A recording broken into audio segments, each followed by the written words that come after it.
kepolisian kita ini makin hari kok semakin soyombuh ini. Loh, meski itu tak sampaikan, ini yang melakukan itu oknum memang. Dan ini makin hari sing buh kok saya akeh gitu. Oknumnya kayak makin nular, menjalar dan muncul di mana-mana. Bahkan sekelas ajudan atau pengamanan Kapolri berani nonyor tahu, nonyo. Apa sih tepatnya apa? Mendorong kepala lah para jurnalis waktu meliput kegiatan.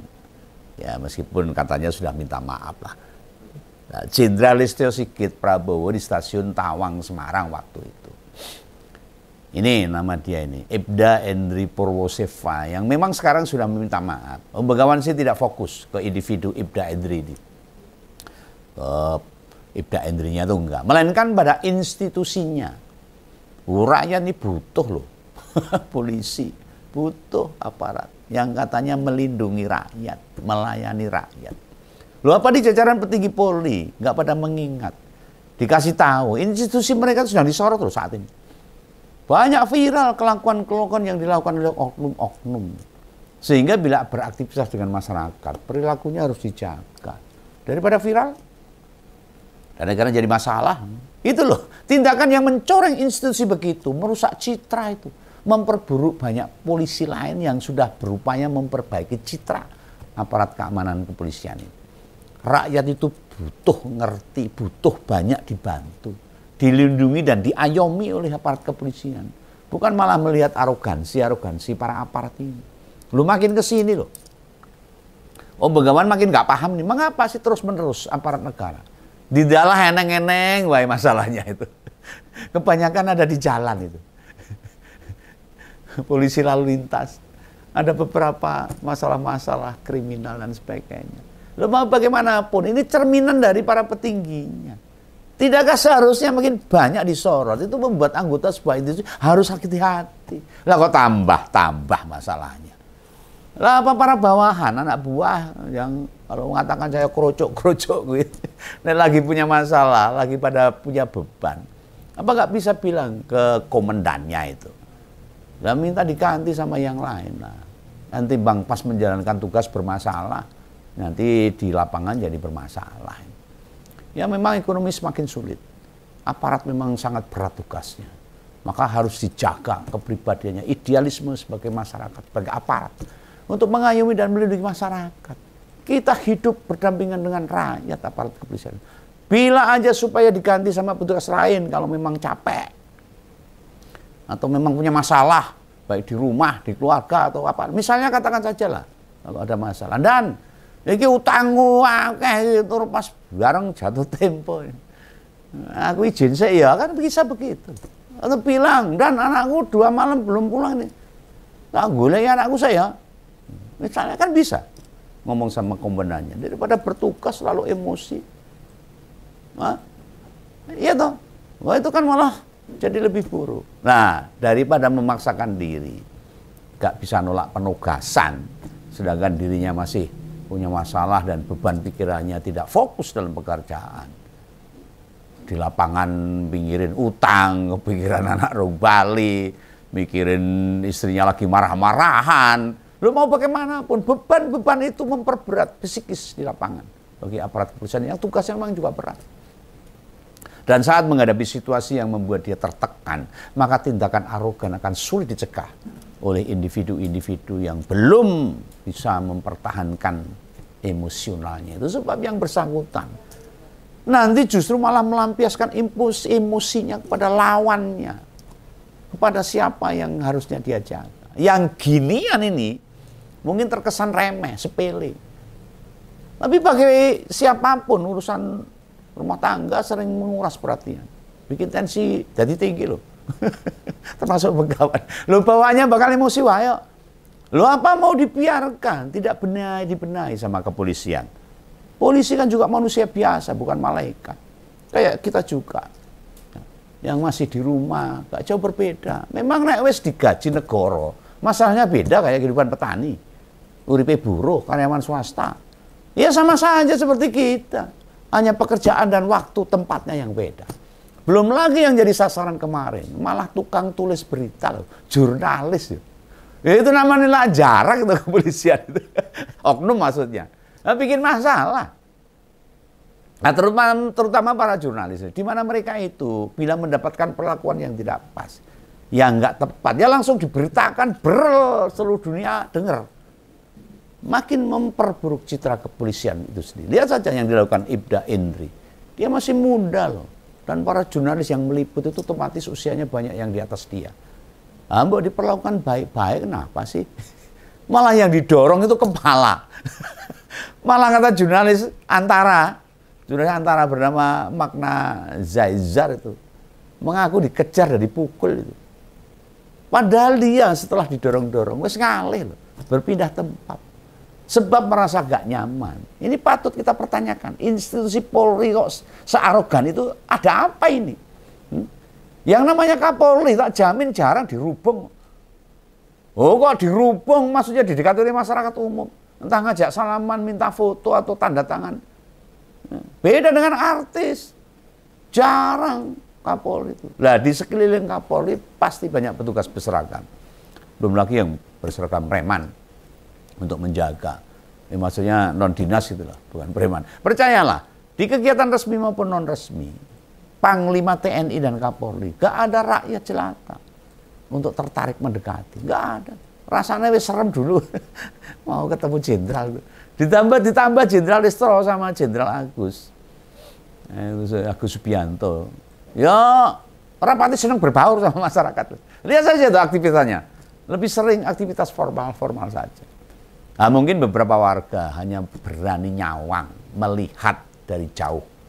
Yang dipanggil sama Jenderal Listio atau Jenderal Agus, ya mesti ndredeg loh. Dikira mau diapain itu. Ya akhirnya dijalankan saja.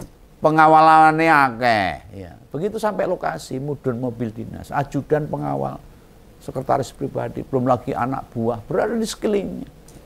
Loh ini Ibda Endri apa yang nggak memahami psikis para jurnalis, para wartawan. Mereka gak akan sembarangan mendekat loh. Kok bisa perlakuannya seperti itu? Beda sama Panglima TNI Andika Perkasa.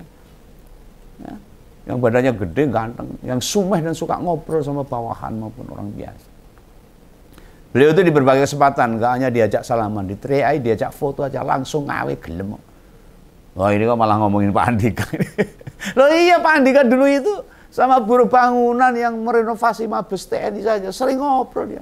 Bahkan ada seorang buruh yang kerja di Mabes didorong jadi prajurit TNI dan berhasil jadi prajurit TNI. Loh gini, ini bukan soal membandingkan antara Pak Andika dengan yang lain, melainkan ada perubahan perilaku. Orang-orang di sekitar kekuasaan cenderung berubah sikap, seakan-akan sudah jadi malaikat, nggak mau bersama rakyat. Nah sikap mereka itu gimana? Itu cermin dari pimpinannya, dicontoni, diteladani. Nek pimpinan ini nggak suka formalitas, batasi itu ini, nggak boleh ini itu, ada tindakan-tindakan yang tidak ditoleransi, maka nggak akan banyak masalah.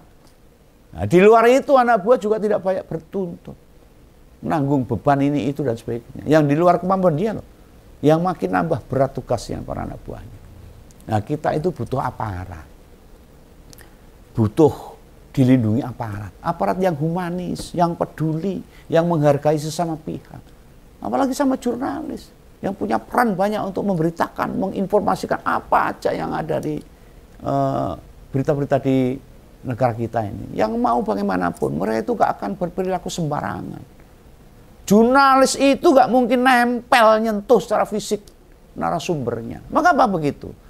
Masa wawancara itu alat perekamnya ditempelkan di mulut, kan nggak mungkin. Atau kamera disodorkan dia berjarak nutul-nutuk alias kurang dari 1 meter. Jurnalis itu ngambil gambar atau merekam peristiwa pasti di jarak yang ideal.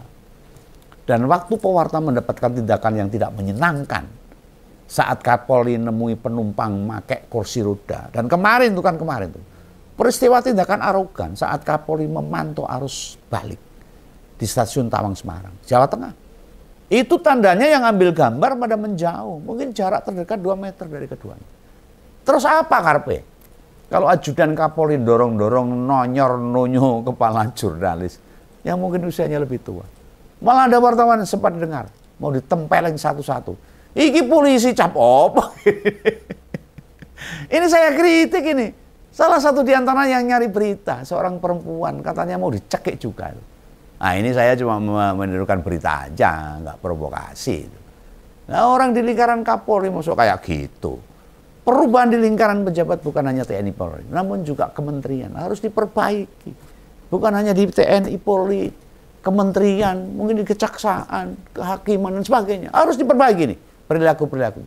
Jika dikerubung wartawan, itu nggak ada ancaman-ancaman.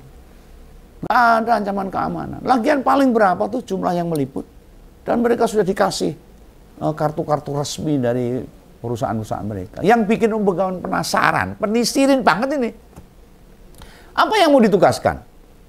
Entah itu dari Mabes, dari Polda, atau dari Polres. Itu gak dipilih sih toh. Terus juga yang pernah tak bilang dulu tuh, aparat keamanan yang pada pegang senjata, mesti rutin setiap tahun dicek kesehatan psikologisnya. Hasil psikologi itu digunakan buat banyak hal. Wah sebolah. Yang kayak ginian, jalan nggak di negara kita, sulit dicari informasinya. Karena kita masyarakat butuh perlindungan dari aparat. Jangan sampai aparat bertindak sendiri arogan dan menekan, menjadikan rasa tidak aman bagi masyarakat. Itu kebalik-balik itu. Sebab berbahaya banget. Nah uangnya kalau senjata, nek gak rutin jalani cek psikologis, tiba-tiba ngamuk, kan membahayakan. Lawang mau jogo Kapolri aja dari wartawan saja loh. Perilakunya sudah kayak begitu.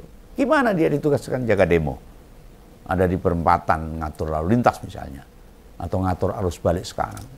Janganlah orang-orang pegang senjata itu arogan, sewenang-wenang semuanya sendiri. Jangan. Mereka ada alat untuk mengayomi masyarakat. Mereka bersama hidup bersama rakyat. Gimana nasib rakyat? Orang kecil, para mahasiswa yang pada kritis pada pemerintah. Ngadepin aparat yang karakternya arogan gitu. Ya akhirnya breng loh. Kita nggak fokus ke orangnya, enggak. Melainkan secara institusi, prajurit TNI dan anggota polisi harus tumbuh dewasa.